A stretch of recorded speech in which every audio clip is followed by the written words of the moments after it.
యోమన్లోని Houthi fighter సైట్లపైన పెద్ద ఎత్తున దాడులు చేశామని ఇజ్రాయెల్ ప్రకటించింది.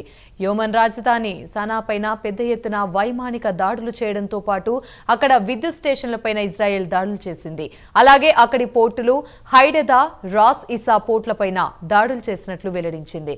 దక్షిణ లెబనాన్పై కూడా పెద్ద ఎత్తున వైమానిక దాడులు చేసినట్లు ఇజ్రాయెల్ మిలిటరీ తెలిపింది. లెబనాన్లోని హెజబుల్లా మిలిటెంట్లనే లక్ష్యంగా చేసుకుని దాడులు చేసినట్లు ఇజ్రాయెల్ పేర్కొంది. ఈ దాడుల్లో పెద్ద ఎత్తున హెజబుల్లా మిలిటెంట్లు చనిపోయారని తెలిపింది. కాల్పుల ఒప్పందాన్ని లెబనాన్ తరచూ ఉల్లంఘించడంతో దాడులు చేయక తప్పడం లేదని ఇజ్రాయెల్ వివరణ ఇచ్చింది. ఇదే అంశానికి సంబంధించి మా ప్రతినిధి టీవీ రావు మరిన్ని అప్డేట్స్ అందిస్తారు లైవ్ ద్వారా. టీవీ రావు.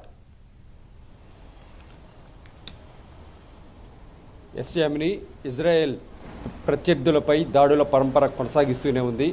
ఓవైపు లెబనాన్లోని హిజ్బుల్లా మిలిటెంట్లపైన, ఆ తర్వాత హౌతీలు ఏదైతే యెమెన్ రాజధాని సనాలో ఉన్నటువంటి హౌతీ మిలిటెంట్లు, ఇటువైపు ఏకంగా గాజా మరింతగా దాన్ని తుడిచిపెట్టే విధంగా ఇటువైపు దాడులు కొనసాగించడం, ఈ మూడు ప్రాంతాలపై ఏకకాలంలో దాదాపుగా శుక్రవారం నుంచి నిన్నటి నుంచి ఏకధాటిగా దాడులు కొనసాగిస్తూనే ఉంది.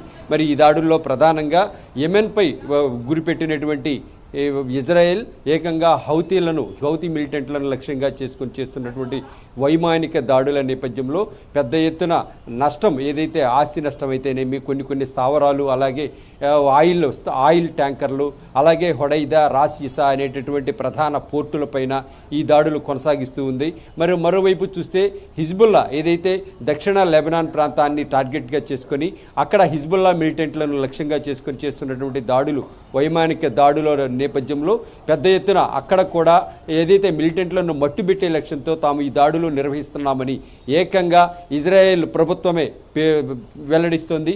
మరి ఇందుకు సంబంధించి ఇక్కడ వెల్లడైనటువంటి ప్రధాన అంశాలు ఏంటంటే, ఇక్కడ ఏకంగా హిజ్బుల్లా మిలిటెంట్లు అయితే ఏదైతే అక్రమ చొరబాట్లకు పాల్పడటం అయితేనేమి, ఏదైతే దొంగదెబ్బ తీసేందుకు ఇజ్రాయెల్ సైనిక బలగాలను దొంగదెబ్బ తీసేందుకు మిలిటెంట్లు పన్నాగాలు రచించడం, ఇది తమ దృష్టికి వెళ్లిన నేపథ్యంలో ఏకంగా ఇజ్రాయెలే ముందుగా వారిపై మట్టుబెట్టేందుకు దాడులు చేసినట్టుగా వైమానిక దాడుల నేపథ్యంలో ఏదైతే దక్షిణ లెబనాన్లో ఉన్నటువంటి ఏదైతే హిజ్బుల్లా మిలిటెంట్ల లక్ష్యంగానే ఈ దాడులు కొనసాగాయంటోంది. మరి అంతేకాకుండా రెండు ప్రాంతాల మధ్య ఉన్నటువంటి కాల్పుల విరమణ ఒప్పందానికి సంబంధించి మిలిటెంట్లు, హిజ్బుల్లా మిలిటెంట్లు, అలాగే లెబనాన్ పూర్తి స్థాయిలో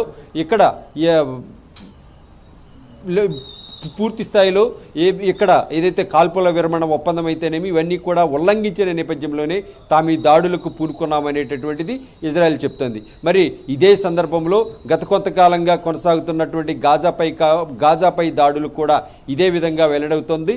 మరి గాజాకి సంబంధించి ఆయా ప్రాంతంలో అన్ని ప్రాంతాలపై ఏదైతే తొదముట్టించేందుకు ఇజ్రాయెల్ ప్రయత్నాలు ప్రారంభిస్తూనే మరోవైపు ఇటువైపు మెడికల్ ఏదైతే ఆసుపత్రులను కూడా టార్గెట్ చేసింది.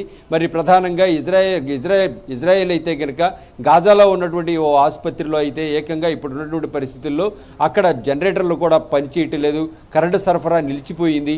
మరి ఈ జనరేటర్లు పనిచేయడానికి కావాల్సిన ఇంధన సరఫరా కూడా ఆగిపోవడంతో తిప్పలు తప్పడం లేదు.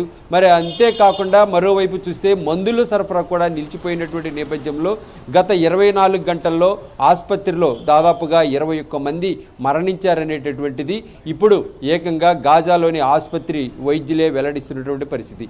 ఏది ఏమైనా ఇజ్రాయెల్ అయితే కనుక ఏకకాలంలో తమకు ప్రత్యర్థులు అని భావించినటువంటి వారందరినీ కూడా తొదముట్టించేందుకు తమ వద్ద ఉన్నటువంటి శక్తి యుక్తులన్నింటినీ కూడా ప్రయోగిస్తుంది.